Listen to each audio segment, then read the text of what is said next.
Australia new south Wales రాష్ట్రంలోని పర్వత శ్రేణుల్లో 2 వారాల క్రితం తప్పిపోయిన యువకుడిని ఎట్టకేలకు రెస్క్యూ సిబ్బంది సురక్షితంగా రక్షించింది.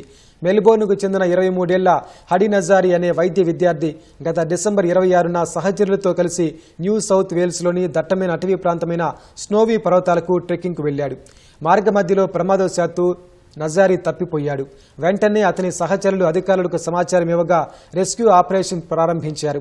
హెలికాప్టర్లతో వైమానిక అన్వేషణ చేపట్టిన ఆచూకీ దొరకలేదు. నాటి నుంచి దాదాపు 300 మంది రెస్క్యూ సిబ్బంది నజారీ జాడ కోసం అహర్నిశలు శ్రమించారు. ఎట్టకేలకు 14 రోజుల తర్వాత ట్రెక్కింగ్కు వచ్చిన మరో బృందానికి నజారీ తారసపడగా అధికారులకు సమాచారం ఇచ్చారు. వెంటనే అక్కడికి చేరుకుని సురక్షితంగా తన స్నేహితుల వద్దకు చేర్చారు. అనంతరం నజారీని ఆసుపత్రికి తరలించారు. ఈ 2 వారాలు కేవలం 2 చాక్లెట్ బార్లు, కొన్ని బెర్రీలు, కొద్దిపాటి నీళ్లతోనే బతికినట్లు నజారీ చెప్పాడని అధికారులు తెలిపారు.